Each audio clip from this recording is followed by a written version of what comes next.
guys, it's Daisy Maskell and welcome back to Superdrug TV, the first one for 2021. We are back. We hope you had the best Christmas break. We've got so much packed in to this episode, so get locked in. We're going to be chatting to the one, the only Tabitha Warley, aka Take Heart UK. She's going to be talking confidence and positivity, which is very much needed at the start of a brand new year. We're also going to be catching up with Superdrug's resident sexpert, Alix Fox. She's going to be teaching you guys how to write the perfect dating profile. Now, speaking of dating, we caught up with absolute couple goals, Alex and Olivia Bowen, at the launch of a brand new Superdrug store in Silverburn, Glasgow.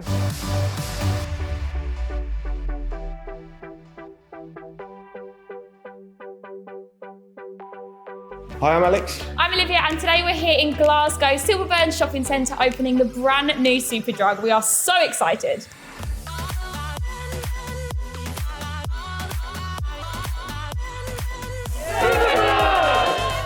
Oh God, opening the store today has been so fun. Everyone is really excited. To be honest, my favourite part was not cutting the ribbon myself, so I was a little bit nervous, so I just let this one do it.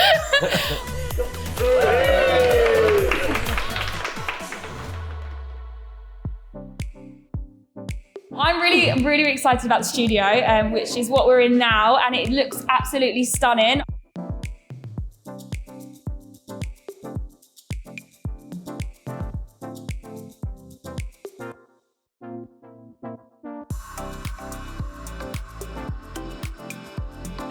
One-stop shop for everything, isn't it?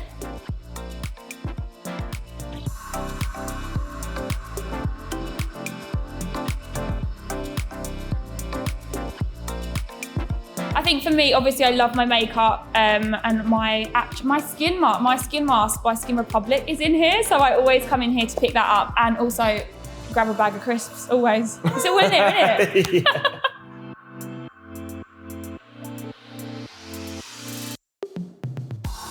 God, my best beauty tip, I've had a lot. I think one of the best ones, because I'm so clumsy, is if you get mascara on your skin, wait for it to dry, then use a spoolie to pick it off, because when it's wet, it will just smudge everywhere, but when it's dry, it just flakes straight off. So many lads ask me how I actually do my hair and what products that I use, and I use the powder from Got To Be first, and then I style it with some wax. Because a lot of people just go straight in with a wax, but to get that texturized look, I go for Got To Be. Okay, we have an argument about who takes the longest to get ready, because I feel like Alex gets ready like a few days in advance. No, so basically I plan my outfits, right? So I know I can just get ready in 10 minutes, bam, done. Liv is there, 3 hours in the shower. 3 hours? You are. I mean, that's an exaggeration, but... He's lying. It's him. She gets ready a lot longer, that's what it is. Whatever. You do. I think my bad beauty habit is picking spots, and I pick his spots. She picks mine, and then she makes my face all red. Like a really good blackhead. Like a blackhead. Oh God, when you get, that's, oh yeah. I find that weird that people like to think that's nice to do. Bad habit though. I think if I could describe Superdrug in one word, it would just be versatile, because you get so much here, and it's so easy to go around the whole store and pick up everything you need. That's what I was going to say. No, it wasn't.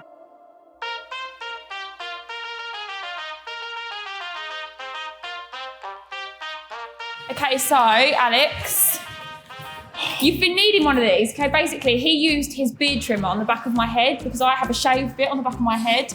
And I think we broke it, so I bought you a brand new beard trimmer. Thanks. No, I've only just started, not only just started shaving, but I can actually shape my beard a little bit. Yeah. So I'm very excited about that, by the way. And then she's gonna buy one of these, and I actually need one. I was gonna get you some beard dye. Don't. Because he's got little blonde wispy bits, they're really cute. Oh. I'm not cute. Did you get me anything? Yeah, this is actually very fitting for you. Okay. Are you ready? Yes. All right. Oh, stop it. But read what it says. I was born to be wild, but only till 9 p.m. So this one, she sleeps constantly. I do. She wakes up, she'll have a cup of tea and go back to sleep on the sofa. You've just been to sleep for a full 8 hours. Honestly, if I could get in bed at 7 p.m. every night, I would. When we go on holiday, sun lounger all day, just sleeping. But if we take this on holiday, you're just going to have a big ring around it. That works. Maybe not. Thank you so much for having us in Glasgow today, guys. We're off to have some treatments. Honestly, it's been amazing. Let's move on to, I guess, my first favourite products of 2021, which is very exciting. So first up, I have the Sanctuary Spa Ultra Wet Skin. Now, if you're like me, I get really, really dry skin in the winter. Not gonna lie, a lot of us are spending a lot of time indoors as well, and the central heating is not great for dry skin sufferers like myself. This one is amazing. This is the Wet Skin Moisture Miracle. I've actually never seen a product like this on the market really before, and I've definitely never used one. This is a staple as a part of my skincare routine now. So you can basically jump out the shower and you can apply this to your skin when it's still wet. So for people that are looking to rush out straight away or they can't be bothered to towel dry and then moisturize as a second step, you can get it all done in one. Why not? Love this so much. This is the Sanctuary Spa Wet Skin Moisture Miracle. That is a favorite for me, for sure. So next up, we have the Be Perfect Cosmetics Carnival 3 Love Tahiti palette. I have been obsessed with this one over the holidays, over the festive season. Just look at these colors. Stunning. They are so vibrant, they are so pigmented. You've got mixtures of mattes, you've got some glitters, some shimmers in there. And what I love so much about this is kind of like a new little makeup trick that I've discovered, is the fact that with any of these shades, you can basically go in with a wet liner brush and turn them into a liner and create a little graphic liner situation that I've got going on right now. So I'm actually using the colours Coral and the colours Amethyst to create this graphic liner that I am showcasing for you guys today. Love this so much. Massive fan of this. This is the Carnival 3 Love Tahiti palette from Be Perfect Cosmetics.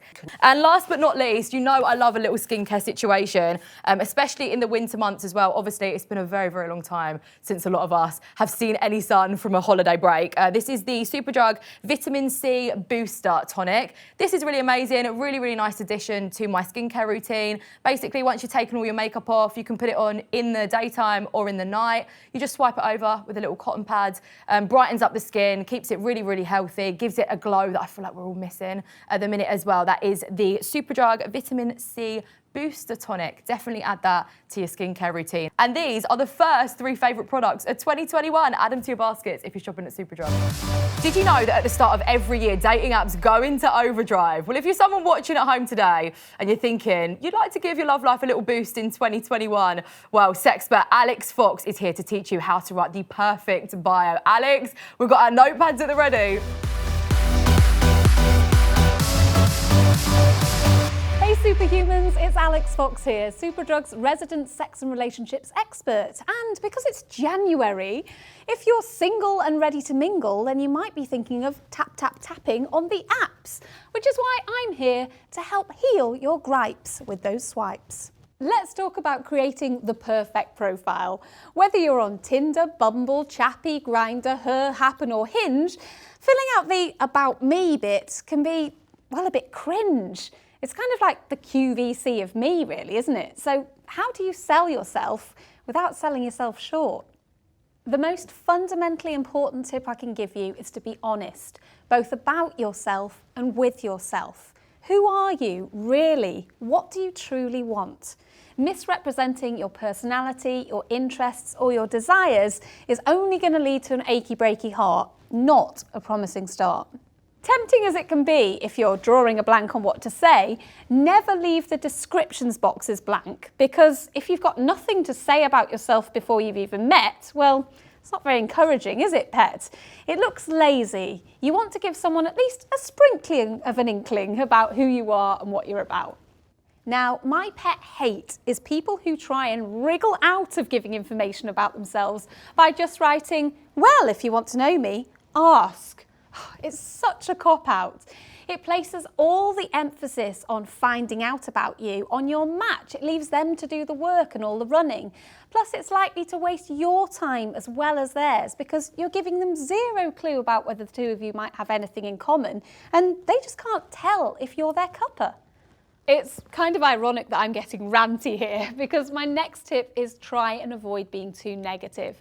Particularly if you've been hurt in the past, it can be very tempting to just write a list of all the things you're not looking for in a person, but that gives such a dour impression. It's much more alluring and appealing if you list the positives, the things you are after, and the interesting things you have to offer. Next, let's focus in on photos. Now, a group shot of you and your friends can be great to show that you're sociable and you've got pals, but make sure it's clear which one of them is you. No one wants to play Guess Who when they're trying to work out who their future amore could be. And no one wants to go on a date where the person they're meeting was expecting their mate. When selecting photographs of yourself, make sure that they're quite recent. I'd say within about 6 months. Don't choose ones that could be museum exhibits. It sets up an atmosphere of disappointment and mistrust if your date rocks up to find that you look nothing like the snaps you showed online. When you're perusing the profiles of other people, do take care not to accidentally slip into a state of mind that I call the Tinder trance. This is when you're swiping, but you've tuned out, you've zoned out. You're not really paying attention and fully contemplating the human beings who are presenting themselves to you. Make sure that when you open that app, you're opening your mind. You're mindful, not mindless. At this point, you might have clocked that my own dating profile says, likes to invent new words, but here's another one for you. Deserting. This is the practice of planning something sweet for yourself that comes after a date or after a session on the apps, like a dessert, if you will, so that you know you have something to look forward to that's totally independent of whether or not you have chemistry with somebody. It helps you to look after your own mental health, irrespective of whether your date is a yay or a nay. Well, hopefully this has been helpful, whether your resolution for 2021 is to find the one or just have some fun. Good luck, and may all your DMs be A+. So it is that time of year. I'm sure a lot of you are making New Year's resolutions or breaking them perhaps already. But if your New Year's resolution is to stay a little bit more positive and be a little bit more confident, well, Tabitha Warley, aka Take Heart UK, is here to give you some top tips. Hi, I'm Tabitha Warley. I'm a commercial finance analyst at Superdrug, and I'm also at Take Heart UK on Instagram. I cover tons of topics, but anything linked to female empowerment and confidence. 2020 was really rough, as we all know, so I'm here today to talk to you about how we can go into 2021 and get the most out of the new year. When it comes to New Year's resolutions, I definitely think start small and think achievable. I tend to get a big bit of paper and write down anything that comes to mind of what I want to get out of my year, and then I focus on things that are achievable and I break them down. My personal goals for 2021 are actually a bit of a fallout from 2020. I was meant to run a 50-kilometre last year. I was meant to do an ultra marathon. I'm one of those weird runner people that like pain, and I got injured, so I couldn't do it last year. It's just going to roll over into 2021. I'm going to build on the training I already did, and in April, hopefully, I'm not putting too fine a deadline on it so that I don't have to beat myself up if I can't quite manage it in time. I will hopefully run 50 kilometres for a charity that I'm very passionate about. Another one of my personal goals is to be far kinder to myself than what I am at the minute. I think I do all right. I think I catch myself when I'm bullying and berating myself or being a bit too hard on myself, but I can always do more. I think a lot of us relate to that, and I just want to be catching myself in those lies and catching myself in those mean things I say to myself before I even do it, but definitely fixing it once I've already said it to myself. Always following up with how I'm doing my absolute best in that moment, and that's good enough. I've definitely struggled with confidence, and I think everybody has. I've always been quite a confident speaker and quite loud, but I was definitely just hiding a lot of pain and a lot of insecurity. And I used to walk into a room and think, these people don't like me. Why would they like me? What have I got to offer? So I would try and perform so that I could get approval from people, right? And I think the biggest thing I learned to switching that on its head is actually walking into rooms, knowing your value, walking into a room and assuming that everyone in there likes you. Like, what a radical thought, instead of just straight away assuming that they don't. It's all about switching your mindset and going into each situation, knowing your value and knowing your worth. When I need that extra boost of confidence, that little bit of extra help, I do tend to go to Instagram, because there's so many incredible women living their authentic selves online and breaking down barriers around what our perceptions of success, confidence, beauty, body looks like. They're just being themselves and just breaking down the lies, that if I'm ever kind of getting in a bit of a hole, I can go online and go, oh, actually, other people have bad days too. Other people doubt themselves too. And I'm okay, I'm not abnormal. It's completely normal to feel that way and think that way. I think I found body confidence by being able to see body types that looked like me. Growing up, all we had was magazines and billboards and airbrushed images of perfect women. And I think now, not only do we have the accessibility to tons of different body types, we also have the voices of those women, right? That are the models, that are the women on the billboards saying, that ain't even what I look like. You can actually follow models now on Instagram and see them without their makeup on, with their hair in a bun on top of their head in their joggers, like we all are on our weekends. And you realise it breaks the fourth wall. It breaks that illusion, because we all know it's not real now. So I think, firstly, it was me seeing bodies that look like mine. Then it was seeing the images I've been fed my whole life weren't real anyway. And then it was absolutely embracing what I have, who I am, what I look like, in like the ugliest way, right? So if you follow me on Instagram, you will see me with no makeup on, with me spots, with me scars, with any imperfections or blemishes, because that's what's real. And we need more people showing that online. Don't get me wrong, you'll also see like this. But you have to show the other side of yourself to the people that want to accept you and want to love you, for you to really love it. Like, if you're just hiding behind an image, or hiding behind makeup, or hiding behind clothes that flatter you very well, but actually you don't like what's underneath, you're never really going to get to that true self-love bit. And I think for me, when I first went without makeup, I thought it was going to be so radical, and oh my gosh, people are gonna vom, and people are they're gonna react so badly to me without makeup. And nobody even batted an eyelid, because to other people it isn't that big of a deal. It's more of an issue to you. And then once you do it more and more, once you show your face without makeup, once you show yourself sitting down and you have tummy rolls, and we all do, or you show the cellulite on your leg that we all have, you realise other people aren't as bothered about it as you are. And then you go, okay, and every time it gets a little bit easier, and to the point that it just will not bother you anymore, because the reaction you're expecting never comes, and then it breaks that myth of perfection. Take heart means be brave, be courageous. I started it because I love fashion and beauty and lifestyle, and I wanted to talk about that with people on the internet. But I always knew I was going to share elements of my life and experiences that I've had, because especially as women, we've been through a lot of the same things, and we've been through a lot of the same traumas, and we can feel very isolated and alone in those.